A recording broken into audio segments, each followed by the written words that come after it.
እንደዚህ አይነት መልካም ፍቃድ አሁን ባነሳነው ርዕስ ጥቂት እንቆያለን።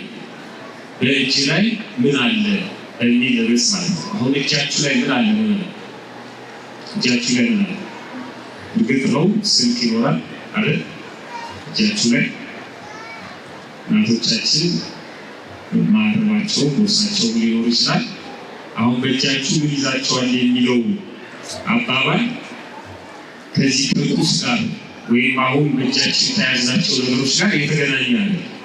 በጣም ጥልቅ የሆነ ምስጢር ያለው ቃል ከእጅ ጋር በተገናኘ ብዙ የሚባሉ ነገሮች አሉ። ለምሳሌ እጅ በእጅ የሚባል አለ።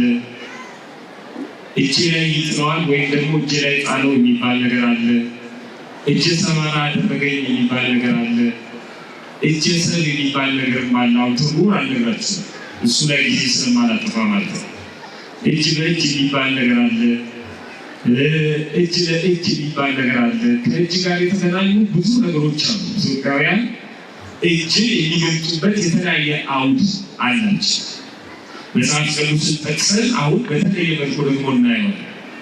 በተለይ አሁን በንግዱ ዓለም ያሉ ሰዎች በመካከል እየገቡ ሻጭን ከገዢ ጋር የሚያገናኙ አካላት ደላሎች የምንላቸው ማለት ነው ይጠቀሙበታል። እጅ ላይ እንዲህ አይነት ነገር አለ ብለው ለመሸጥ የሚያቀርቡት ነገር አለ። እጅ ላይ ምን አለ ተብለው ደግሞ ይጠየቃሉ። ሲጠየቁ ማለት ነው መኪና አለ፣ ቤት አለ፣ መሬት አለ፣ እጅ ላይ ቤት አለ እያሉ ሲናገሩ ይሰማል። ቃሉ አዲስ አይደለም ማለት ነው። በተለይ አሁን እኔ ላነሳው ከፈለኩት አውድ አንፃር በቀጥታ ወደ ጉዳዩ ከመግባት በፊት ሶስት ነገሮችን ላንሳ ከእጅ ጋር በተገናኘ ማለት ነው። አንደኛ በእጅ ያለ ማለት ወይም በእጃችሁ ላይ ምን አለ የሚለው ቃል በቀጥታ ወደ ህይወታችን ከመምጣቱ በፊት እንዳለ ፊት ለፊት ያለውን ነገር ለማስቀመጥ በእጅ ያለ ነገር ማለት የኛ የሆነ የያዝነው የምናዝበት የግላችን ማለት ነው። በእጅ ያለ ማለት ነው። በእጅ ላይ ምን አለ ሲባል አንድ ሰው የምታዝበት የራሱ የሆነ በእጅ ላይ ያለው ነገር ምንድን ነው ተብሎ ነው የሚጠየቀው ማለት ነው። ስለዚህ በእጅ ያለ ማለት መረሳት የሌለበት የኛ የሆነ የምንቆጣጠረው የምናዝበት ነገር ነው በእጅ ላይ ያለ የሚባለው ማለት ነው። ሁለተኛው በእጅ ላይ ሊኖር የማይገባ ግን በእጅ ላይ ደግሞ ያለ ነገር አለ። እጃችን ላይ መኖር የሌለበት ሊኖርም በቅጽበት መጥፋትና መወገድ ያለበት እጃችን ላይ ከቆየ ያስቀጣል የሚችል በእጃችን ላይ መቆየት የሌለበት ደግሞ ጉዳይ ነው። አሁን አንዳንድ ሰው እጁ ላይ የሰው ላብ ያለበት ሰው ምን ማለት ነው? የሰው ላብ ማለት ያንድ ሰው ላብ ጠርጎ እጁ ላይ ላቡን ማሳየት ማለት ነው። የሰው ላብ ማለት ምን ማለት ነው? ግፍ ማለት ነው። የሰው እንባ ያለበት ሰው አለ። የሰው ደም ያለበት ሰው አለ። የሰራተኛ ጉልበት፣ የሰራተኛ ደሞዝ፣ የሰው ህይወት የነጠቀ ሰው አለ። እጁ ላይ ግፍ ያለ፣ እጁ ላይ ደም ያለ፣ እጁ ላይ የሰው ላብ ያለበት ሰው አለ። እግዚአብሔር ከዚህ ሰው ወረበው ምን አለ ይላል። አሁን በሱባኤ ያለው የተሰበሰበው የሚጠየቅ እግዚአብሔር ነው። በኋላ ያመጣላችኋል። ምንድነው እጃችሁ ላይ ያለው? ግፍ አለ እጃችሁ ላይ፣ የሰው ነፍስ አለ እጃችሁ ላይ፣ የሰው ደም አለ እጃችሁ ላይ፣ የሰው ዕዳ አለ እጃችሁ ላይ። ዕዳ ማለት የተበደራችሁት ማለት አይደለም። ዕዳ ማለት ያልከፈላችሁት ወይም የካዳችሁት ማለት እንጂ መበደርማ ማንም ሰው ይበደራል። እሱ ማለት አይደለም። የተካደ ነው። ተሰጥቶት የተካደ ወይም ተውሶ የተካደ ተበድሮ የካደ ማለት ነው። እጃችን ላይ ምን አለ? የሰው ሀቅ ማለት ነው። ሰው የሚፈልገው በነጋ በመሸ ቁጥር የሚያስታውሰው ሰዎች የሚጨነቁበት እኛ የያዝነው ምን አለ? ባለሙያዎች ከሆነ ለስራ ቀልድ ወስደን ሰርተን ያላስከረከብነው ስራ ካለ ነገ ከነገ ወዲያ ያለ ሰው ምናጉላላ ሰዎች እጃችን ላይ ሰርተን ያልሰጠነው ስራ ካለ እግዚአብሔር ይጠይቃል። እጃችሁ ላይ ምን አለ? እጃችን ላይ ሊኖር የማይገባ ቶሎ መውጣት ያለበት በንስሐ የምናጠፋው በንስሐ የምናስወግደው በይቅርታ ምህረት በመጠየቅ ካሳ በመስጠት አላመጆን በማለት የምናጠፋው የምንታጠበው ማለት ነው። ሰው እጁ ላይ ግን ካለ ቶሎ መታጠብ አለ። ሰው እጁ ላይ ቆሻሻ ነገር ካለ ቶሎ መታጠብ ማንጻት አለበት። ሰው እጁ ላይ ግፍ ካለ፣ እጁ ላይ ተንኮል ካለ፣ እጁ ላይ የሰው ሀቅ ካለበት ቶሎ ማስወገድ አለበት። ይህን እጅ በእግዚአብሔር ፊት መዘርጋት በጣም ከባድ ነው። አያየውም እግዚአብሔር ይህን እጅ ማለት የሰው ነገር ካለበት የወሰደው የነጠቀው ነገር ካለበት ከባድ ነው። በእጃችሁ ላይ ምን አለ? ሁለተኛው አውድ እሱ። አንደኛው የራሳችሁ የሆነ የምትጠቀሙበት የምታዙበት ምን አለ እጃችሁ ላይ። ሁለተኛ እጃችሁ ላይ ሊኖር የማይገባ ቆሻሻ ነገር እጃችሁ ላይ አለ ወይ? ሶስተኛው አውድ እጅ ከፍንጅ የሚባል ደግሞ አውድ አለ። ሰምታችሁ ከሆነ እጅ ከፍንጅ ይባላል። እጅ ከፍንጅ ማለት ምን ማለት ነው? አንድ ሰው ሰርቆ ወይ ቀምቶ ወይ የሆነ ነገር ሲያደርግ ከነ ድርጊቱ ወይ ከነ እቃው ሲያዝ ምን ይባላል? እጅ ከፍንጅ ተያዘ ይባላል። ከተሰረቀው እቃ ጋር ከሚፈጽመው ግብር ጋር አንድ ላይ ሲያዝ እጅ ከፍንጅ ተያዘ ይባላል። አንድ ሰው ፍንጅ ማለት ሁለት ማሰሪያ ያለው ካቴና ማለት ነው። ፍንጅ ማለት እጅ ከፍንጅ ማለት እንደታሰረ እስርን ነው የሚያመለክተው። ስለዚህ እጅ ከፍንጅ ቢያሰው ወዲያው ነው የሚታሰረው ማለት ነው። በባህላችን ይሄ ነገር ያስኬዳል። ፍንጅ ማለት ባህላዊ የሆነ የማሰሪያ ሰንሰለት ማለት ነው። ስለዚህ ከሰራው ስራ ጋር አብሮ ሲገኝ እጅ ከፍንጅ ይባላል።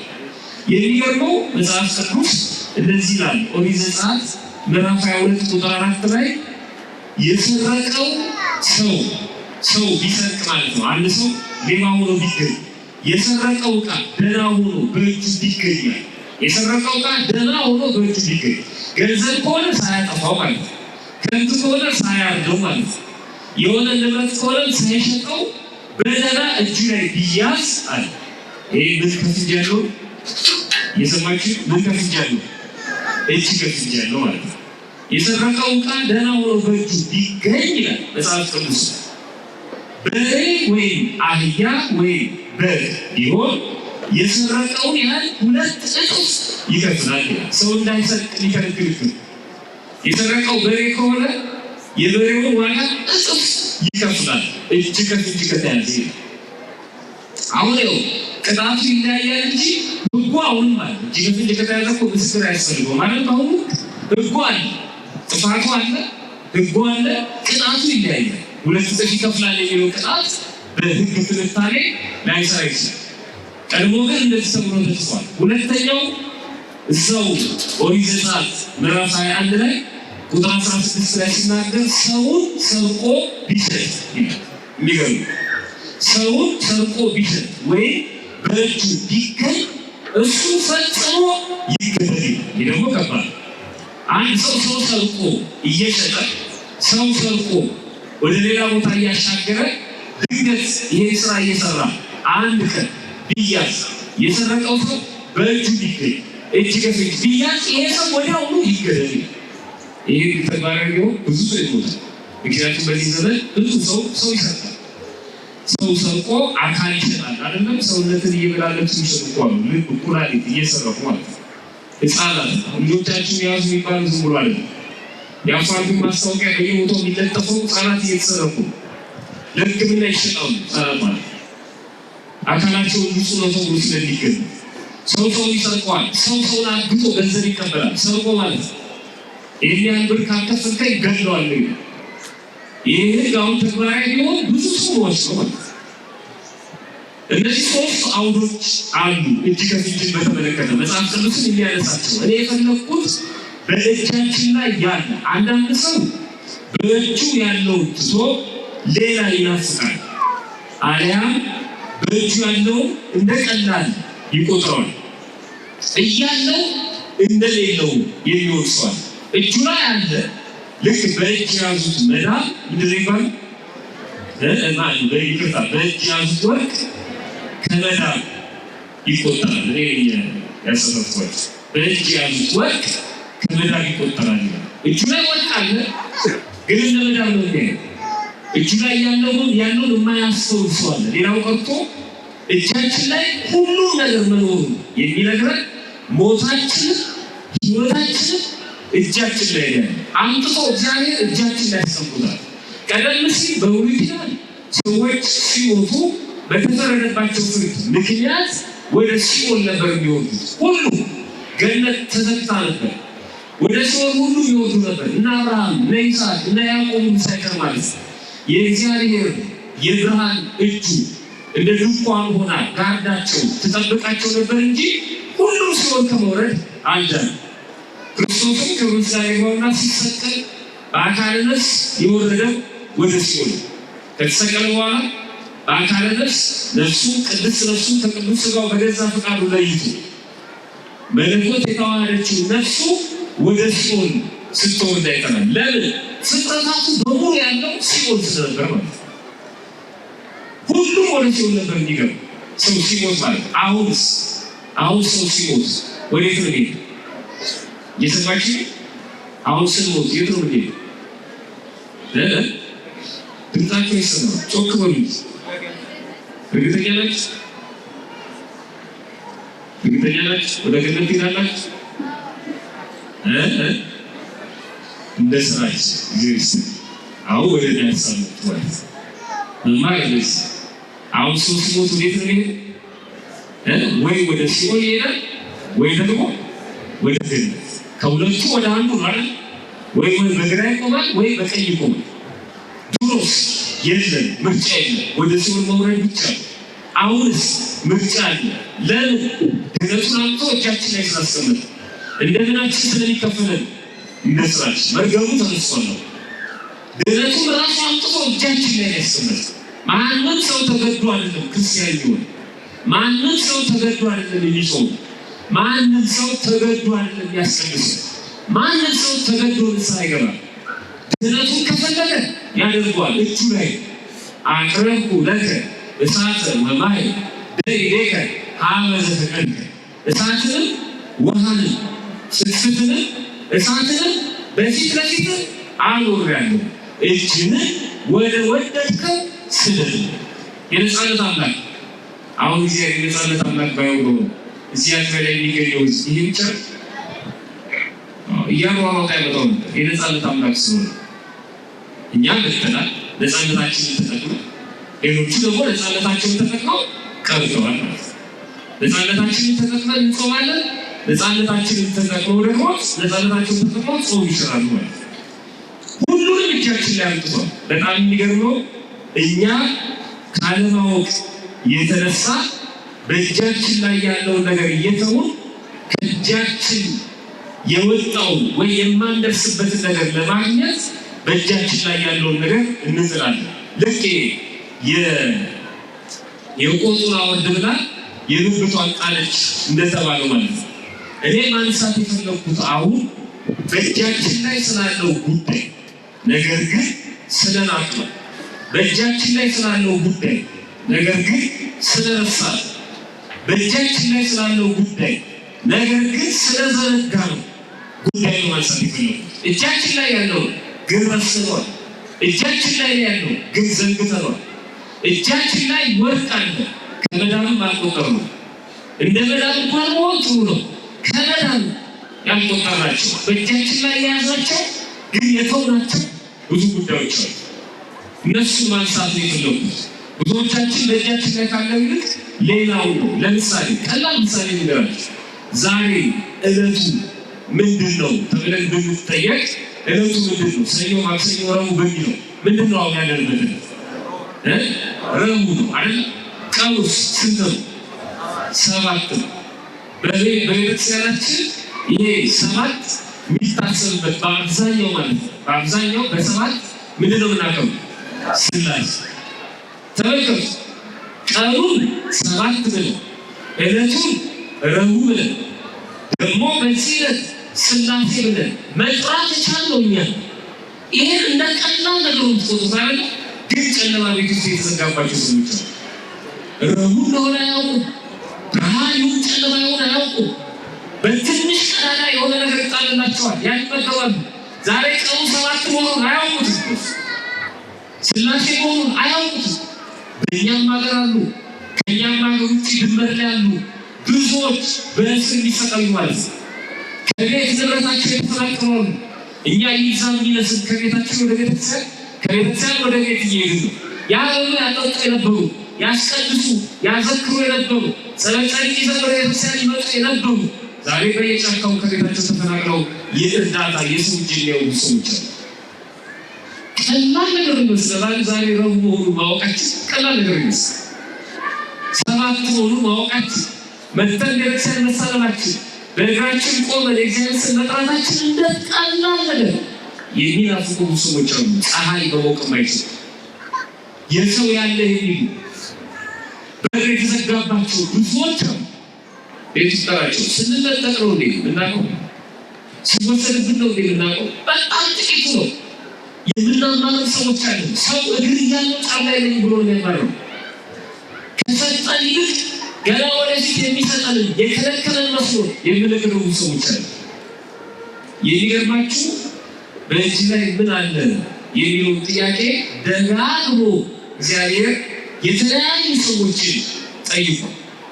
መነሻ የማደርገው የሙሴ ታሪክ ነው። ሙሴ ደጋግሞ ጠይቆታል። 3 ጊዜ በእጅ ላይ ምን አለ እያለ ጠይቆታል። ታሪኩን እናንተ አልሁት ዋና ዋና ነጥቦች ብቻ ነው ማለት ነው ካለን ሰዓት አንጻር። የመጀመሪያው ሙሴ ሕዝበ እስራኤልን ወይም ሕዝበ እግዚአብሔርን እንዲያወጣ ከሀገሩ ወደ ግብፅ ሊልከው ባሰበ ጊዜ የጠየቀው ጥያቄ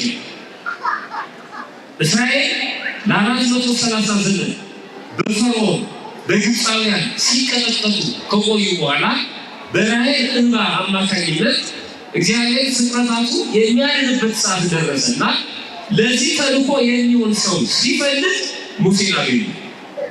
አሁን ሰዓቱ ይረዝማል እንጂ የሙሴ አመራረት እንዲሁ አለ፣ ዝም ብሎ አለ።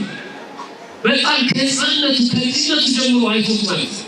በጥቂቱ መታመኑን ተረድቶ በጥቂቱ እንኳን ብንመለከት ከብቶቹ እየጠበቀ በነበረ ሰዓት በሲና ተራራ ላይ የእግዚአብሔር ድንቅ ስራ ሲመለከት ሐመልማሉ ከነበልባሉ ነበልባሉ ከሐመልማሉ ተዋህደው እሳቱ ቅጠሉ ሳይበላው ቅጠሉ እሳቱ ሳያጠፋው እየተመለከተ በነበረ ሰዓት ምን አይነት የሚያስደንቅ ነገር ነው! ይሄ ቀርቦ ማየት ይገባል ብሎ ዝም ብሎ ከብቶቹን ትቷል። ከብቶቹን ሰበሰበና በዋሻ ውስጥ አስገብቶ በጭራው ዘጋባቸው። ይሄ ታማኝነቱን የሚገልጽ ጥንቁቅነቱን ነው የሚገልጽ። ዝሩ ባካና አለመሆኑን ነው የሚጠቅም።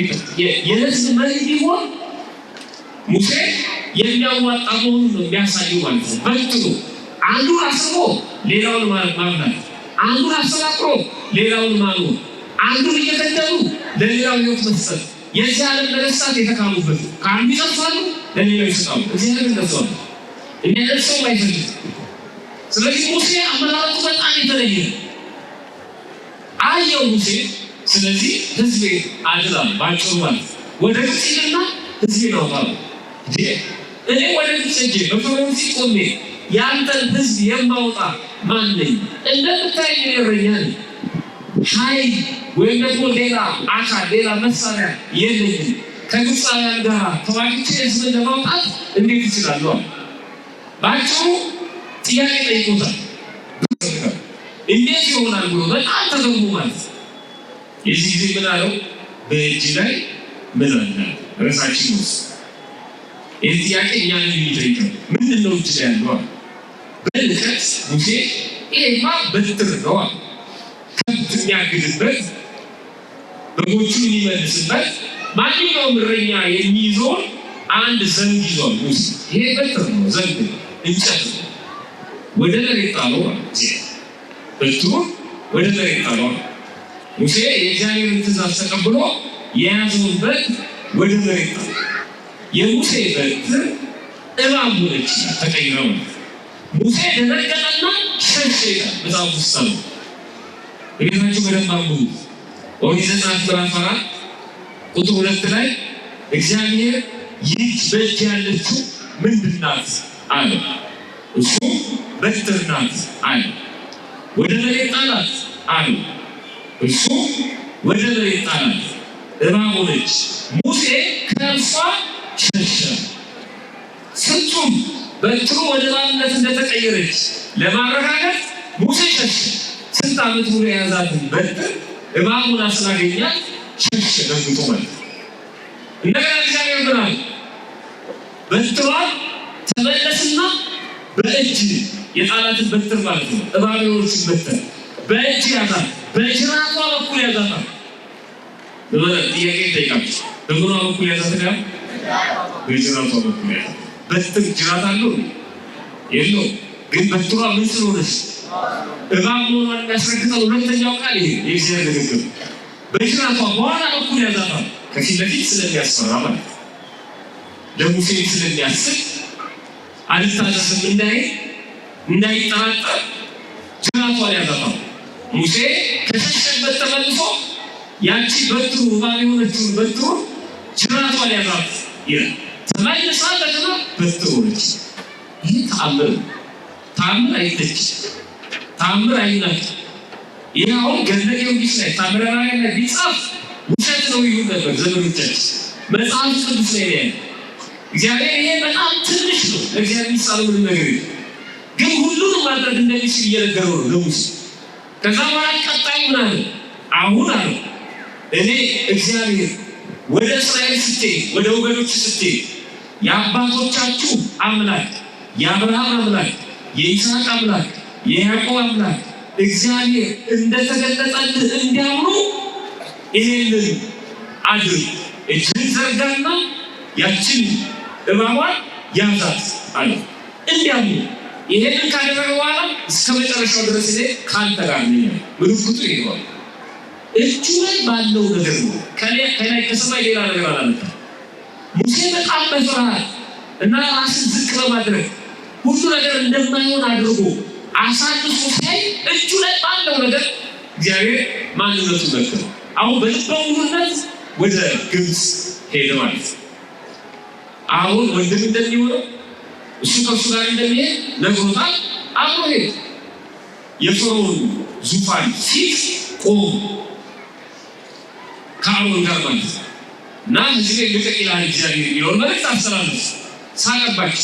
ፈርዖን ሲያቸው ተራ ሰዎች ናቸው። የረባ ልብስ እንኳን ያለበሱ ምንም ተከታይ የሌላቸው ሁለቱም ዘንድ ይዘዋል እና በጣም ቀለደባቸው። ማን ነው እሱ? እግዚአብሔር። ህዝቡን መለቀለት እናንተ ለማን ናችሁ አለና ደነፋ። እግዚአብሔር ለአሮን በትሩን እንዲጥለው ልክ እንደ ሙሴ ማለት ነው ለሙሴ ነገረው። ሙሴ ለአሮን ተናገረ።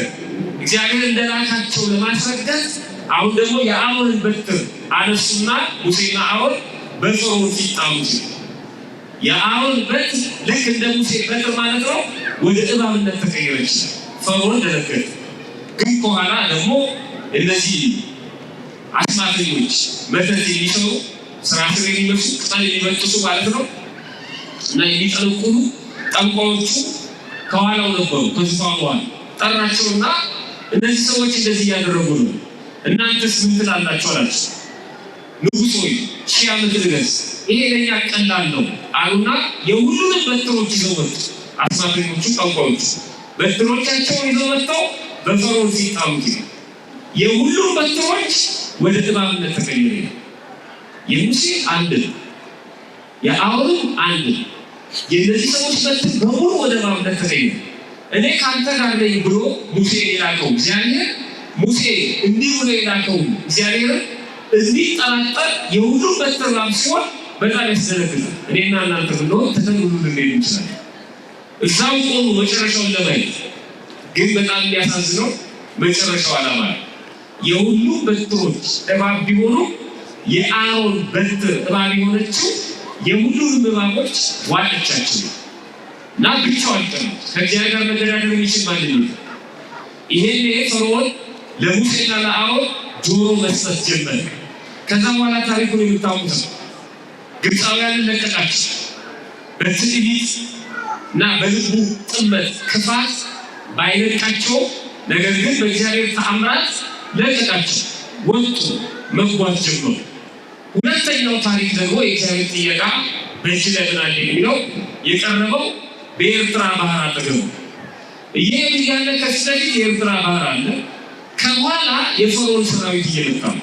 ፈርዖን ቆጭቶ አማካሪዎቹ ነግረውት እስራኤላውያንን ለመመለስ በሰረገላዎቹ በፈረሶቹ ሰራዊቱ አጅበው እየመጣ በጣም በሚያስደንቅ መልኩ ሲመጣ ደግሞ በድርድር አይደለም የሚመልሳቸው። የሚገለው ገሉ የሚያቆስለውም አቁስሎ በኃይል ነው ወደ ግብፅ የሚመልሳቸው። እስራኤላውያን ተጨነቁ። ከኋላ ሲያዩ የፈርዖን ሰራዊት እየመጣ ነው። ከፊት ለፊት ሲያዩ የኤርትራ ባህር ገጥሞ የመሻገሪያ የማለፊያ መንገድ ዘግቶ እየታየ ነው። መሀል ላይ ያለው ሙሴ ሲያዩት ምንም ሊያደርግ እንደማይችል አስቡ። ከዛ በኋላ ሙሴ ላይ መጮህ ጀመሩ። እግዚአብሔር ይላል ከግብፅ እንዳታውጣን ተው፣ አይሆንልህም እያለን ምን ስትሆን ነው ከግብፅ ያወጣን? ይኸው የፈርዖን ሰራዊት መጣ፣ ልታስፈጀን ነው፣ በዚህ በረሃ ልትገለን አስበን ያስወጣል። የት አለ አንተ እግዚአብሔር አሉት። ሙሴ የጨነቀው በውስጡ ማጉረምረም ጀመረ። በጣም የሚያሳዝን እጁ ላይ ያቺ በትር አለች። እግዚአብሔር ከሱ ጋር ለመሆኑ ምልክት ነች። በትረ ስልጣን አሁን በእጃቸው ነገስታት በትር ይዛሉ። አሁን ደግሞ ጳጳሳት እና ፓትሪያርኩን ጨምሮ የሌሎች ሀገሮች ፓትሪያርኮች በትር ይዛሉ። ከኛ ጋር ነው እግዚአብሔር ከኛ ጋር ነው ሲሉ ማለት ነው። ያንን ልጅ እና እግዚአብሔር ከሱ ጋር ለመሆኑ ምልክቱን በትሩን ይዟል። ነገር ግን ከፊት ለፊት የኤርትራ ባህር አለ፣ ከኋላ የፈርዖን ሰራዊት እየመጣ ነው፣ መሀል ላይ ህዝቡ እየጮኸበት ነው። የያዘውን በትር ረሳው። እግዚአብሔር ከሱ ጋር እንደሆነ አላስተዋለም። በመከራ ጊዜ በጭንቀት ሰዓት ሰማይና ምድር ሲጠብቅብን ማለት ነው ማማተብ እንኳን የእግዚአብሔር ኃይል እንዳለው የምንዘነጋው ሰዎች በጣም በርካቶች ይጨንቀናል። እንረሳዋለን። ትክክል ነው። ሰዎች ነን። መርሳታችን የተፈጥሮ ነው። ይህንን ቃል እግዚአብሔር የምንሰማው በየጊዜው ቤተክርስቲያን በስርዓቷ መሰረት እንድንጾም እንድንጸልይ የምታደርገን እነዚህ ነገሮች ለመገላለጽ ከውስጣችን ለማራገፍ ስጋዬ ስለሚያጠቃል ስለምንረሳ በተለያዩ የዓለም ትብትብ ውስጥ ስለምናልፍ ማለት የእግዚአብሔር ቃል የሚነግረን ይህን ነው። አዲስ ሰው ነው የምንሆነው እዚህ መጠን ቃል እግዚአብሔር ስንሰማ ማለት ነው። ጭንቀታችንን በሙሉ አብራችን የምንሄዱ በትኩረት የምንሰማው ከሆነ ከልባችን እግዚአብሔርን ለምነን እንዲገልጽልን ተማጽነን የምንሰማው ከሆነ ቃል እግዚአብሔር ዝም ብለን አንወጥ። የሆነ ነገር ጥለን የሆነ ነገር ይዘን ነው በእኔ የሚያምን ወደ እኔ በእኔ የሚያምን ይገባል ይወጣል በሰማያት ያገኛል ብሎ እንደተናገረው ማለት ነው። የምንገባበት ነገር አለ፣ የምንወጣበትም ነገር አለ። ወደ እውነት ስንገባ ከውሸት እንወጣለን። ወደ ቅድስና ንጽሕና ስንገባ ከርኩሰት እንወጣለን። ወደ መተማመን ስንገባ ከዝንጋይ እንወጣለን። የሆነ ነገር ጥለን የሆነ ነገር ይዘን ነው የምንሄደው። በእግዚአብሔር ዝም ብለን በኪሳራ ጊዜያችንን ጉልበታችንን ጨርሰን የምንሄድበት ምንም ምክንያት የለም። እግዚአብሔር የቸርነት ባለቤት ስለሆነ ማለት ነው። እና ሙሴ ላይ ጮሁበት። ሙሴ ደግሞ እግዚአብሔር ላይ ጮሁበት። ነገር እነሱ ሙሴ ላይ ሲጮሁ ሙሴ ደግሞ እግዚአብሔር ላይ ጮሁበት። ወደ እግዚአብሔር ጮኸ አይደለም፣ እግዚአብሔር ላይ ጮሁበት። አማረረ፣ አጉረመረመ። ምን ብሎ ይሆን ሙሴ እግዚአብሔር ላይ የጮሁበት? ምን ብሎ ይሆን? የት አለ ከግብፅ ሕዝቤን አድን ያልከኝ? እውነት እነሱ እንደሚሉት እዚህ በረሃ ላይ ልታስፈጃቸው ነው የላከኝ አንተ አይደለህም? ለምን ተውከኝ? ለምንድነው እንዲህ ሲሆን ድረስ ዝም የምትለው ብሎ ሲሆን አልተጻፈም። ታዲያ በእግዚአብሔር መጮህን በምን አወቅት ይሆናል? መጽሐፉ ነው የሚነግረን። ኦሪት ዘጸአት ምዕራፍ 14 ቁጥር 16 ላይ ስታነቡ እግዚአብሔር ሙሴን አለው ለምን ትጮህብኛለህ? ተናጋሪ ማን ነው? እግዚአብሔር። ማን ነው እየተናገረ ያለው? ሙሴ ነው። ምን አለው? ለምን ትጮህብኛለህ? ለምን ትጮህብኛለህ ያለው እግዚአብሔር ሙሴ ምን ስላደረገ ነው ማለት ነው? ስለጮህበት ነው። ጮህቦታል ማለት አማሮታል፣ አጉረምርሟል ማለት ነው። ለምን ነው የምትጮህብኝ? ህዝቡ እንዲጓዝ እስራኤል እንዲጓዝ እዘዛል። ያንተ ስራ ህዝቡ እንዲጓዝ መምራት ነው። የሚቋረጥ ጉዞ የለም። እንደ ሰዎቹ ተስፋ ቆርጠህ ለምን ላይ ትጮህብኛለህ? ጮህን በታናገር እግዚአብሔር ውለት አለ ብለህ ነው። አይ እግዚአብሔር ማለት ትቶኛል ያሉ ሰዎች የለን። የድሮ ታቦት መሰላቸው አሁንም አንድ ታቦት አለ አላለ። ቅዱስ ገብርኤል ረስቶኛል ብለን አናውቅም። የት አለ ታዲያ? የት አለ ለጥለት የምትሄድበት ገብርኤል? የት አለ ለጥለት የምትሄድበት ቤተክርስቲያን የተባለ ሰዎች የለን። የት አለ እግዚአብሔር ያሉ ሰዎች አሉ። እስከ መቼ ነው እኔ እንዲህ ብታደርገኝ? አሁንስ አበዛው እንላለን። እየጮህንበት ግን ይታገሳል። ይገርማል። እንጮሃለን። ውስጣችን ብዙ የሚያጮህ ነገር አለ። ህይወታችን በውጣው ላይ ተሞላ። ብዙ ጊዜ ጠዋት ላይ ጮኸናል፣ ከሰዓት አሁን ማታ ልንጮህ እንችላለን እና ይወርባል። ለምን ትጮህብኛለህ? የሚቋረጥ ስራ የለም። ህዝቡ ስለጮኸ ለምን ትጮኻለህ? ለምን ነው የምታጉረመርመው? ለምንድን ነው የምትጮህብኝ አለው። ከዛስ እንዲህ አለው፣ የረሳውን አስታውሰው፣ አንተን በትርህን አንሳ፣ እጅህን ዘርጋ። እንዴት ትረሳዋለህ? እጅ ላይ ያለውን በትር በፈርዖን ፊት እባብ ሆኖ በአንተም እጅ ላይ ከወደቀ በኋላ እባብ ሆኖ በእጅ ላይ በትር ሆኖ በፈርዖን ፊት እኔ ሞገስ ነኝ ሂድ ያልኩህን ምልክት የሰጠሁህን እንዴት ትረሳዋለህ? በእጅ ላይ ያለውን በትር አንሳ። ምን እንዲያደርግ ነው የምንፈልገው? አሁን እኛ በሙሴ በትር ባህረ ኤርትራ መከፈሏን ስለምናውቅ ለእኛ አዲስ ስላልሆነ አሁን የምንሰማው ቃል አዲስ ላይሆን ይችላል። ግን እንዳልተከፈለ ወይም መከፈሉን እንዳላወቀ ሰው ሆነን ስንሰማው በጣም የሚገርም ነው። በበትር ምን እንዲያደርግለት የሚፈልገው ጊዜ በትርን አንሳ። ከፊት ለፊት የኤርትራ ባህር ነው ያለው፣ ከኋላ የፈርዖን ሰራዊት እየመጣ ነው። ምንድን ነው በትር? ከብት የሚያግድበት በትር ምን ቁም ነገር አለው? አንሳ እግዚአብሔር፣ በትርን አንሳ፣ እጅህን በባህሩ ላይ ዘርጋ፣ ክፈለው፣ የእስራኤል ልጆች በባህር ውስጥ በየብስ ያልፋሉ አለ። የብስ ማለት ደረቅ። አንተ በዚህ ላይ ያስከው በትር ባህሩን ምተዋል። ይህ እኮ የሚደንቅ ነው። በእግዚአብሔር ቸርነት ካልሆነ በስተቀር እንዴት ነው አንድ ባህር በአንድ እረኛ ዱላ ሲመታ የሚከፈል? እኔ ግን ከአንተ ጋር ነኝ ብሎታል። እንደዚህ ይላል መጽሐፉ፣ አንተም በትርህን አንሳ፣ እጅህን በባህሩ ላይ ዘርጋ፣ ክፈለው፣ የእስራኤል ልጆች በባህር ውስጥ በየብስ ያልፋሉ። ሙሴ በባህሩ ላይ እጁን ዘረጋ። እግዚአብሔር ሌሊቱን ሁሉ ጽኑ የምስራቅ ነፋስን አምጥቶ ባህሩን አደረቀው፣ ውሃው ተከፈለ።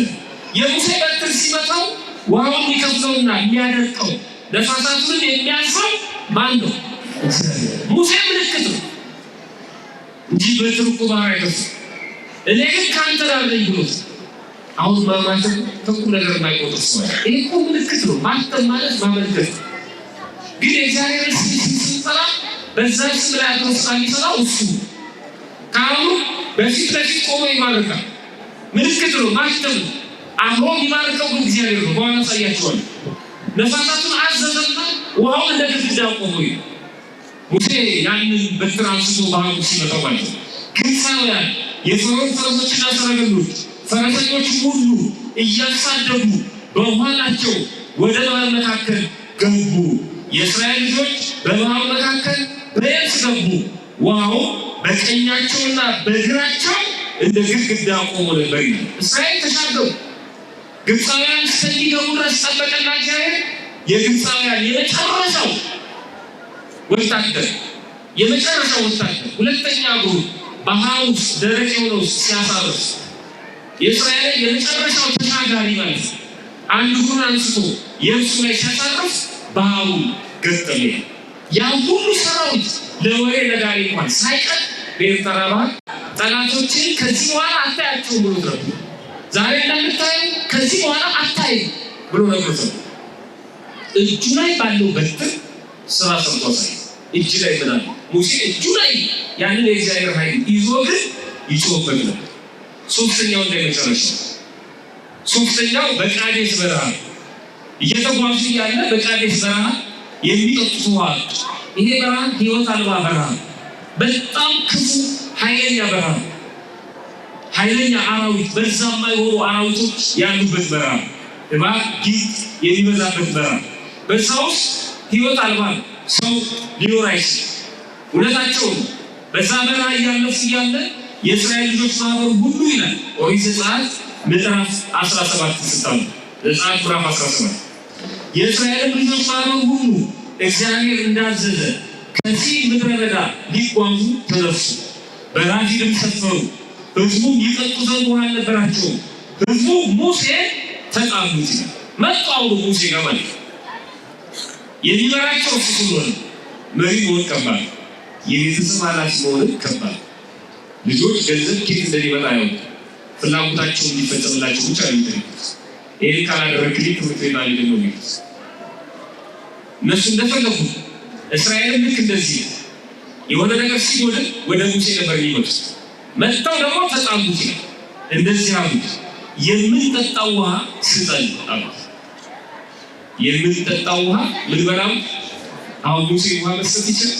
ውሃ የማን አለማመናቸውን እንኳን አላስተካከሉ። ውሃ እንዲሰጠን ወደ አምላክ ለምን አይደለም አምጣ፣ የምንጠጣው ውሃ ስጠን አሉት። ሙሴ በጣም ጨነቀ። ለምን ትጣሉኛላችሁ? እግዚአብሔርንስ ለምን ትፈታተኑታላችሁ አላቸው። አሁን ትንሽ የተማረ ይመስል ለምን ነው የምትጣሉ? እኔ ምን ላድርጋችሁ? እግዚአብሔርንስ ለምን ትፈታተኑታላችሁ አላቸው። ከዛስ ህዝቡ በዚያ ስፍራ ውሃ ተጠሙ። እኛና ልጆቻችን ከብቶቻችንን በጥማት ልትገድለን ለምን ከግብፅ አወጣን ሲሉ በሙሴ ላይ አንጎራጎሩ። ለምንድን ነው መጀመሪያ ከግብፅ አወጣን? ልታስጠማን ልታስርበን ለምን አወጣን? ጥያቄ ጠይቃችሁ። ግብፃውያን ማለት እስራኤላውያን ከግብፅ ወጡት ለራሳቸው ነው ወይስ ለሙሴ? ነገር ለማን ነው? ለራሳቸው። ግን አሁን ለሙሴ እንደወጡ ይናገሩ። አምጣ ስጠን፣ ለምን አመጣህ? አላነሳው። አንዳንድ ክርስቲያኖች ይለንበስ ለካህኑ ብለን ክርስቲያን ይመስል ለቤተክርስቲያን ብለን እኔ ደግሞ ከጭቁጭቁ ከይቴ ሆንላቸዋለሁ የሚሆን መጥቶ እዚህ ማለት ሆንላቸዋለሁ የሚሉት በባክ ለእኛ እኮ እኔ ከዚህ ከጭቁጭቁ ባልደርስላችሁስ ብትወውስ የሚሉ ሰዎች አሉ። የሆነ ገበያ ላይ ሰውየው በግ ሊገዛ ሄዶ ዋጋ ጠየቀና ዋጋውን ሲነግረው ሻጩ በጣም ከፍ አለ እና ምን አለ ገዢው? ይሄማ የአህያ ዋጋ እኮ ነው አለ። ከዛ ሻጩ ምን አለ? የሚጥለን አንተ ታውቃለህ። ለዚህ ለሚፎክሩ ሰዎች ሚጥማችሁን እናንተ ናችሁ የምታውቁት። እኔ እንትን ሆናለሁ ሚጥለን አንተ ነው የምታውቁት። በፉከራ በቃ እኔ እንደነንትን አልሆንላችሁ የሚሉ ሰዎች አሉ። እግዚአብሔር እንደዚህ አይነት አምላክ አይደለም። አስገድዶ የሚገዛ አምላክ አይደለም። ለራስህ ነው የምትሆነው፣ ለራስህ ነው የምታስቀድሰው፣ ለራስህ ነው የምትማሩ። ወዳጄ ለራስህ ነው ክርስቲያን ይሆን። አንዳንዱ ለጳጳሱ ብሎ ይወስዷል። እኛ ለጳጳሳቱ ብለን እንደዚህ ተጋርለን ጥቁር ለብሰን እኛ ግን ስንታሰር ዝም አሉ ይላሉ። ትግስት እያየሁ ሶሻል ሚዲያ ላይ ወጣቶች እኛ ግን ስንታሰር ዞሩ ያየን የለም። እንዴ የታሰርከው ለጳጳሱ ነው? የታሰርከው እኮ ስለእውነት ነው። የሚጠይቀው እግዚአብሔር ነው። አላየውም እንጂ እዛ እስር ቤት ውስጥ እግዚአብሔር አለ። ከዮሴፍ ጋር እግዚአብሔር አብሮ ታሰረ ይላል። ስለ ክርስትና የምትቀበለው መከራ ውስጥ እግዚአብሔር አለ እኮ። በጣም ነው የምናሳዝነው። ሕፃን ልጅ ብቻ ነው ለራሱ እንደሚኖር ማየት። ሕፃን ልጅ ለራሱ እንደሚኖር አይወቅ። የሚተኛው ለእናቱ ይመስሏል፣ የሚበላው ለእናቱ ይመስሏል፣ የሚማረው ለእናቱ ይመስሏል። አለ ሕፃናት አሁን ብዙ ስትሏቸው አልበላልሽ አለ ምንድን ነው የሚሉት? አልበላም እኮ አለ። ትልቅ ሰው አልበላም። ሕፃናት ግን ምን ይላሉ? አልበላልሽ። በቃ ለእናቱ ነው የሚበላው ማለት ስቦ እባክህ ብላልኝ። ከዛ በልቶ ደግሞ በላሁልሽ አይደል ይላል። አዎ በላልኝ። እኛ እንደዚህ አይደል? ምንጾም ለካህኑ፣ ምንጾም ለእግዚአብሔር፣ ምንጾም ለቤተክርስቲያን ይመስላል አይደል? ለዚህ እኮ የሆነ ገንዘብ ስንሰጠው እንዲጨበጨብ ለምንወደው ማለት ነው። ካልተጨበጨበ በፍጹም ለምንድን ነው ያልተጨበጨበው ሁሉ ልንል እንችላለን። ነገሬ በትኩረት ሰጥቷል ተብሎ በደንብ መጨብጨብ አለ። ስሜ አልተጠራም ለምንም አትናገሩ። ግን አሁን ሲጠየቁ ለማን የሰጣችሁ ተብሎ ቢጠየቁ ለማን ነው የሚሉት? ለእግዚአብሔር። ግን እንዲወደሱ የሚፈልጉት ነው በሰው። ቀላል ምሳሌ ልንገራችሁ። እናንተ ስማችሁ ከበደ ቢሆን እና በተውት ሰጣችሁ ስማችሁ ከበደ፣ በራሱ የሚመራው ሰውዬ ደግሞ አቶ አሰፋ በተውት ሰጥቷል ልበሉ እንዴ? ዝም ትላላችሁ? ሮጣችሁ ትመጡና አይ አሰፋ ሳይሆን ባዶ ትላላችሁ። ግን እግዚአብሔር ይሰጣል። እያረባችሁት ነው እግዚአብሔር ማለት ነው። እኛ የምናስበው ለሰው ስለሆነ ነው። ግን አሁን የሰጠው ለማን ነው ተብሎ ቢጠየቅ ይሄ ሰው አይ ከበዳና አሰፋለን ከበዳና ጉላ ያስተካከለው ለማን ነው ይባል? ለእግዚአብሔር እኮ ነው። ለምን አላምስልታል? በእግዚአብሔር እኮ ነው ለምስል እንዲጠራፈው እግዚአብሔር ተቀብሎታል። እኛ ምን እንደሰው እግዚአብሔር ተቀብሎታል። ለእግዚአብሔር ብለን ያደረግነው ነገር ለእግዚአብሔር እንዳላደረግነው ቆጥረን በዛ ነገር ግብግብ ምን ነገርም ከሆነ እግዚአብሔር ጸጋውን ያንስ። ቀላል ምሳሌ ልንገራችሁ። አንድ ሰፈራችን አንድ ባለሱቅ ቢሆን ያ ባለሱቅ ስኳር ቢሸጥልን በአንድ ብር ጧት ጊዜ ያኔ ያለው ስኳር ነበር። ሁሌ ጧት ያለው ስኳር ገዛል ሻይ ቤት ሁሌ። አንድ ቀን ይሄ ሰውዬ ከብዙ ዓመት በኋላ ፎቅ ሰራ። ትንሽ የሱቅ ነበረች። ምን ሰራ አልኳችሁ? ፎቅ ሰራ። ከዛ እናንተ መጣችሁ ይሄ ፎቅ እኮ በእኛ ገንዘብ የተሰራው ማለት ይችላል። ግን ትላላችሁ ግፈኞች ናችሁ እኮ እናንተ። የሰጣችሁ ስኳር እረፍታችሁ ተመለ ስኳሩ ተወስዳችኋል። ባለሱቁም እነዚህ እኮ የሚጠጡት በኔ ስኳር ነው ማለት አይችሉም። ብሩ ነው እናንተ ይህን ፎቅ የሰራው በኔ ገንዘብ ነው ማለት አትችሉም። ወስዳችሁ ነበር በነፃችሁ ይሰጣችሁ። በእግዚአብሔር ቤት እንደዚህ ሰዎች ወደ ያውጣቱ ገንዘብ ከከተቱ በኋላ አንድ ጥጋበኛ ካህን መንገድ ላይ የሆነ ነገር ሲሰራ ሲያውስ በእኛ ገንዘብ እኮ ነው እንደዚህ ያበጠኝ ነው። ወደ ያውጣቱ ገንዘቡ ስትከት እግዚአብሔር ሰጥቷል እኮ ያንተ ተሻለ። በዚህ ተጠርጣላችሁ እግዚአብሔር ይጠርጣል። የሰጣችሁትን ስትሰጡት እሱ የሰጣችሁ እናንተ ስለማታውቁ እንጂ ሰጥቷችኋል። ወዲያው እጁ ላይ እግዚአብሔር የማንንም ዕዳ አያሳድርም። ወዲያው ይሰጣል። ወዲያው ሰጥቷችኋል።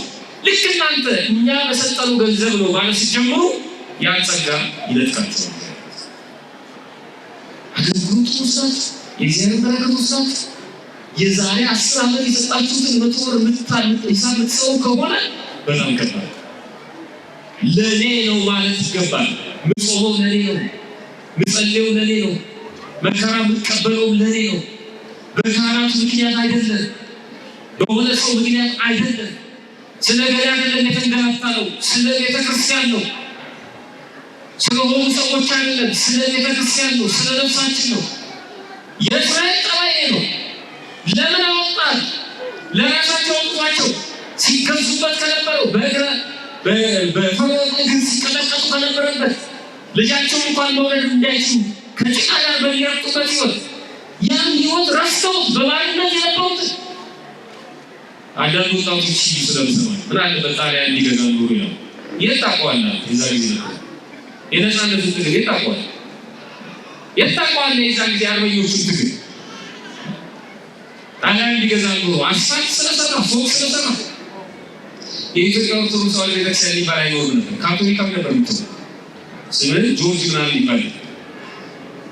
ቅዳሴ ላይ ኖሩ ስጋውም አይኖርም። መታሰቢያ ነበር። ቂጣ ነበር የምትወጣው።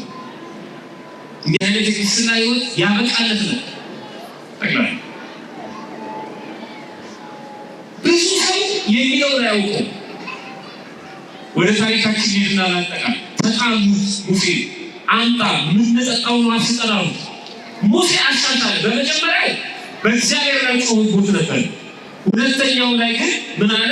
እግዚአብሔር ሙሴ እንዲህ አለው ሊወግሩኝ አለ። ይቅርታ ሙሴ እግዚአብሔር እንዲህ አለ ሊወግሩኝ ቀርበዋል፣ በዚህ ምን ላድርግ ብሎ ወደ እግዚአብሔር ጮኸ። አላጉረመረመም። ምን ትለኛለህ አሉ። እግዚአብሔር አማከረው። ህዝቡ ሊወግረኝ ተሰብስቧል። ስለዚህ ምን ላድርግ? ግን ቢሆንም እጁ ላይ ምን አለ? ያንቺ የሰጠው በትር አለ። እጁ ላይ ያለውን በትር ግን ረስቶታል። አሁን ድጋሚ ምክር እየጠየቀው እግዚአብሔር ደግሞ ወደኋላ ተመለሰና እንዲህ አለ። እግዚአብሔር ሙሴ እንዲህ አለው በሕዝቡ ፊት እለፍ፣ ከእስራኤል ሽማግሌዎች ካንተ ጋር ውሰድ፣ ወንዙንም የመታባትን በትር በእጅ ያዛል። ሶስተኛ ሲልከው በትሩ ባህረ ኤርትራና በትሩ አሁን ውሃ ሲጠሙ በትሩ በእጅ ያዛት። ያችን በትር ውሃ የከፈትበት ነው። አሁን አስታወሰው ማለት ለካ እግዚአብሔር ከእሱ ጋር ያችን በትር ያዘ። እነሆ እኔ በዚያ በኮሬብ ዓለት ላይ በፊትህ እቆማለሁ። እግዚአብሔር ክርስቲያን ነው በፊት እቆምላለሁ። ወላችሁ ፊት ይቆምልኝ ግራና ቀኝ ስለማናው ህይወታችን ሁሉ እግዚአብሔር ይቆምልኝ። ደግሞ በእግዚአብሔር ፊት የሚቆመው ገብርኤል ወዳጆች እግዚአብሔር ሰጥቶናል። ቅዱስ ገብርኤል ራሱ ስለራሱ ሲናገር ምንድን ነው ያለው? እኔ በእግዚአብሔር ፊት የምቆመው ማንኛ ገብርኤል አይደል? በእግዚአብሔር ፊት የሚቆም ጠበቃ አለ። እኔ በፊት እቆምልሃለሁ። በአለቱ ፊት ለፊት አንተ ሁንና በእጄ ያንስተውን በትር አንስተህ አለቱን ምተዋል። አለት ጠፍጣፋ የማይሰበር ጠንካራ የመሬት ወለል አለቱን ምታው አለ። ያን ጊዜ እኔ ከአለቱ ፊት ለፊት እሱ ይጠጣል ከእሱ ውሃ ይወጣል አለው። እነሆ እኔ በዚያ በኮሬብ በአለት ላይ በፊት እቆማለሁ። አንተ አለቱን ስትመታው ውሃ ይወጣል። አለቱ የተሰነጠቀው በሙሴ በትር አይደለም። በማን ኃይል? በእግዚአብሔር። በፊት ለፊት ነው ይሆናል። እየተያዩ ነው ሙሴና እግዚአብሔር። እግዚአብሔርን ተስፋ አድርጎ በበትሩ አለቱን ወጣው። ውሃው ከአለቱ ተሰንጥቆ ውሃ ወጣ። ያ ጉረበረቡ የነበሩ እስራኤላውያን በሙሉ ልጆቻቸው ከብቶቻቸው ጠጡ። 3 ጊዜ እግዚአብሔር በሙሴ ስራ ሲሰራ በእጅ ላይ ምን አለ ይላል። በመላል አስታውሳችሁ የፈለኩት እጃችሁ ላይ ምን አለ? እጃችሁ ላይ ክርስትና አለ። እጃችሁ ላይ እግዚአብሔር አለ። እጃችሁ ላይ ቤተክርስቲያን አለች። እጃችሁ ላይ ጾሙ ጸሎቱ አለ። ሌላ ነገር አትጠብቁ። እጃችሁ ላይ ንስሐ አለ። እጃችሁ ላይ ቅዱስ ሥጋውና ክቡር ደሙ አለ። እጃችሁ ላይ የምትሰሙት ወንጌል አለ። እጃችሁ ላይ የካህኑ መስቀል አለ። እጃችሁ ላይ የቅዳሴው ጠበል አለ። እስኪ ላስታውሳችሁ እቤታችሁ ውስጥ ገንዘብ ለምን ሄደው በረው ወደ ጠንቋይ ቤት አንዳንድ ሰዎች በረው ወዲያው መፍትሄ ወደሚያገኙበት ቦታ ይሄዳሉ። አንነግረው ለእግዚአብሔር መጥተው መዳኛዎቻችንን እጃችን ላይ ያሉት ነገሮች እንዘረጋቸዋለን፣ እንረሳቸዋለን። እናንተ ቤት ብታነቡት አንድ ጥቅስ ልጻችሁና አንድ እኔ ጨምሬ ትምህርቴን ላጠቃል። በደንብ አንብቡት ይህን ታሪክ በመጽሐፍ ቅዱስ ላይ በመጽሐፈ ነገሥት ሁለተኛ ነገሥት ማለት ወይም ካልዕ ምዕራፍ 4 መጽሐፈ ነገሥት ምዕራፍ 6 ጨርሻለሁ። ምዕራፍ 4 እቤት አንብቡት። በቤትሽ ምን አለ ብሎ ይጠይቃል። ምንም የሌላት ሴት ነች። ምንም የለኝም ብላ ስታለቅስ እቤትሽ ምን አለ ቼክ አድርጋት። እቤቷ ባለ ጥቂት ነገር እንዴት አድርጎ እግዚአብሔር እንዳተረፈረፋት ታሪኮ ይናገራል። ቤታቸው አንዱ በቤትሽ ምን አለ? እኔ የምነግራችሁ የማቴዎስ ወንጌል ምዕራፍ 15 ላይ የተጻፈው ጌታችን መድኃኒታችን ኢየሱስ ክርስቶስ ሲያስተምር የ3 ቀን ጉባኤ ነበር። ልክ እንደናንተ እንደዚህ ሰው ተሰብስቦ እየተማረ 3 ቀን ወደ ቤታቸው ሳይሄዱ ስለሚበሉት ስለሚጠጡት ሳያስቡ የሚገርም እኔ አይደለም 3 ቀን 3 ደቂቃ ወይም ደግሞ 3 ሰዓት ሰው ይዞ ማቆየት የሚችል አይደል? ያው ሰዎች በእግዚአብሔር ቸርነት ካልሆነ በስተቀር ህመማቸው፣ ረሃባቸው፣ የተለያየ ሀሳባቸው ይበታተናል፣ አይምሯቸው ይከፋፈላል። ያሳውሳቸዋል። እሱ ሲያስተምር እንደዚህ አይደለም። የታመሙት ይፈወሱ ነበር፣ የተራቡት ይጠግቡ ነበር፣ አእምሯቸው ባካና የሆነ ሰዎች ይረጋጉ ነበር። ህሙማን ነፍስ በትምህርቱ ይፈወሱ ነበር። ህሙማን ሥጋ በተአምራቱ ያድናቸው ነበር። የራቀውን እያቀረበ የተቸገሩትን እና አእምሯቸው የተበታተነውን እየሰበሰበ አረጋግጦ ነበር ያስተምራቸው። በእያንዳንዳቸው ልብ ውስጥ ያለውን ነገር እያስወገደላቸው ማለት ነው።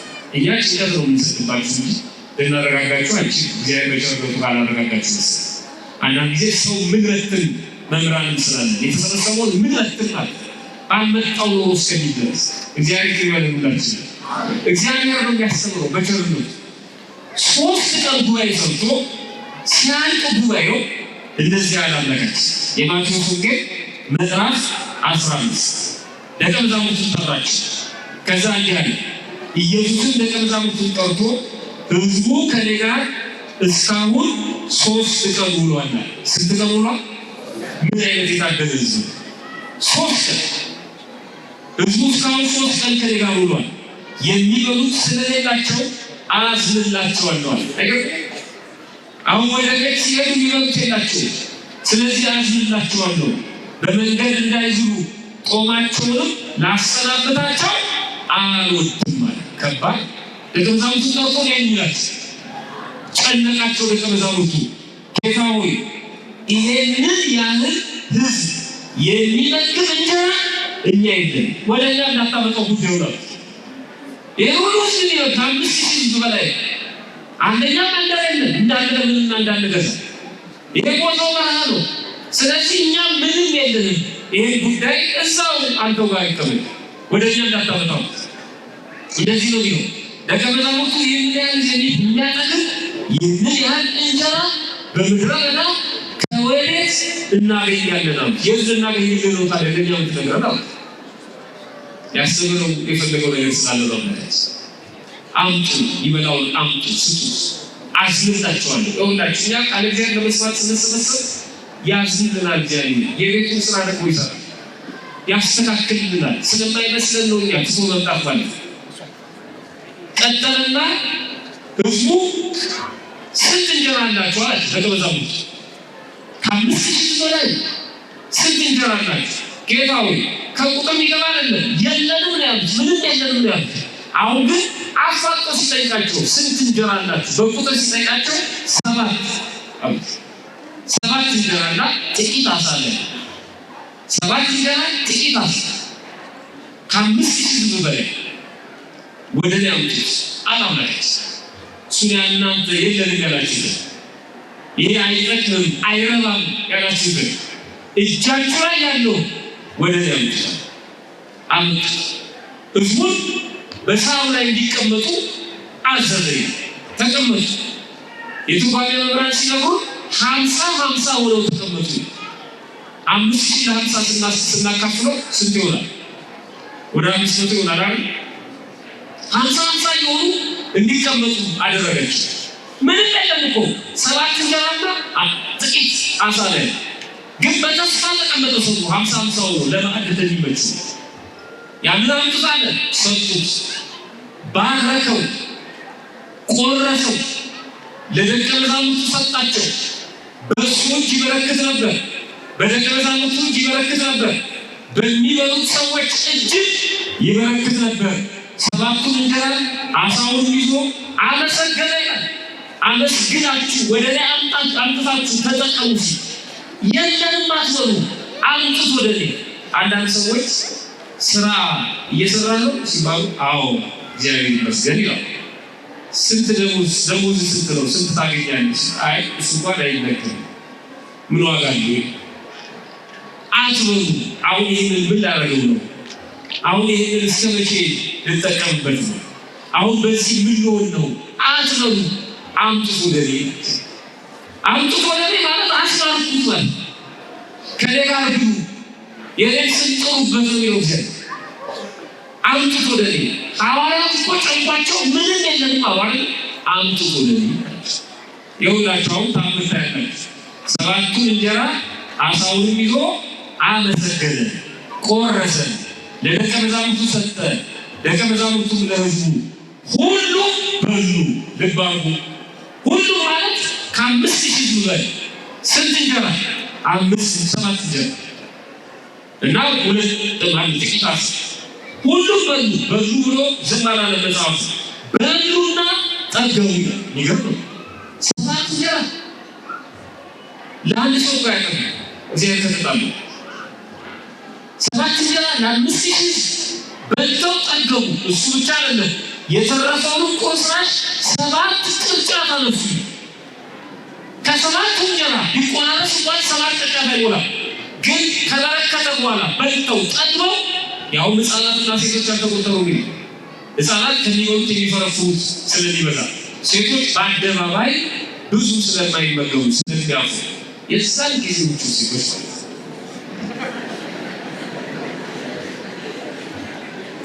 አሁንም በአደባባይ ስለዚህ እነሱን አልቆጠራቸውም በጣም ለማሳነስ አይደለም ከበሉ አልተቆጠሩም እነሱ ያን ሁሉ ሰው ጠግቦ ይገርም ሊቃውንቱ ይሄን ሲተረጉሙት በሌላ ቦታ ላይ ከ5 እንጀራ ከሁለት ዓሣ 7 ቅርጫት አነሳ። በ5 እንጀራ 7 ቅርጫት ተነስቶ በ7 እንጀራ 12 ቅርጫት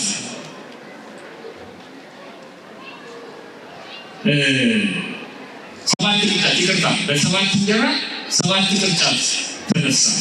በ5 እንጀራ ግን 12 ቅርጫት ተነሳ። በሌላ ቦታ ላይ 5 እንጀራ ብልቶ 12 ቅርጫት ትርፍራፊ ተነሳ። 7 እንጀራ 5 እንጀራ ብልቶ 12 ከተነሳ 7 እንጀራ አበርክቶ ደግሞ ከ12 ከፍ ማለት አለበት ማለት አለበት ከፍ ማለት ነበረበት። ለምንድን ነው ዝቅ ያለው ቢሉ ይላሉ። ጥቂቱን ብዙ ማድረግ የምችል እኔ ነኝ፣ ብዙውን ጥቂት ማድረግ የምችል እኔ ነኝ ሲል ነው። ምን ማለት ነው? ብዙ ከኔ ጋር ካልተመገባችሁት ጥቂት ነው። በልታችሁት አትረኩ፣ ለብሳችሁ አይሞቃችሁም፣ እየኖራችሁ በኑሯችሁ ደስተኛ አትሆኑ እኔ ከሌለ ነው።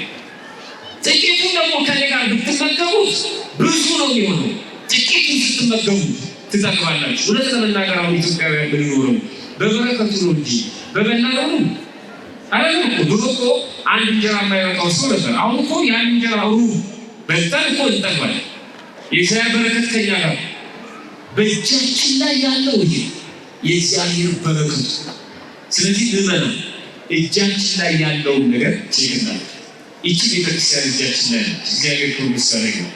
ይሄ የሱባኤ ወቅት ባይሆን የት ተነፍስ ነበር?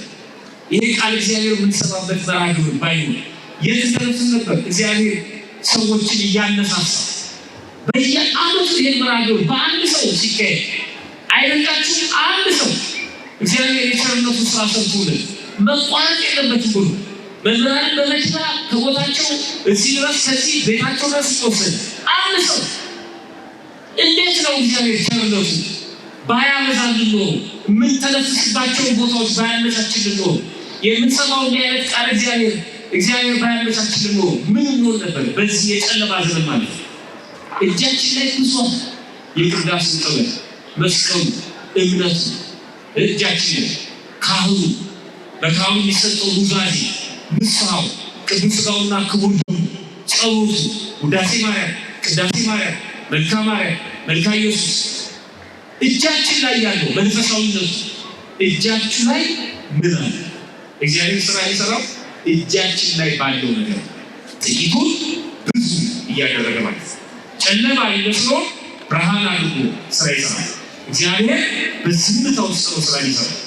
ብናጎረምርም ብናማረረው ስራ መስራት ያቆማል። በዝምታ ነው ስራ ይሰራል።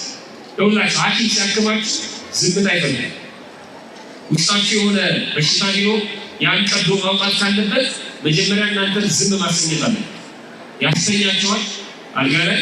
ከዛ በኋላ ማደንዘዣ ይወጋችኋል። እናንተ ዝም ስትሉ ነው ቀዶ በሽታውን አውጥቶ የሚሰፋው። እግዚአብሔር ዝም እንድንል ይፈልጋል። እንዳናጉረመርም ይፈልጋል። እንዳናማረር ይፈልጋል። እጃችን ላይ ያለውን ነገር አይተን እንድናመሰግነው ይፈልጋል።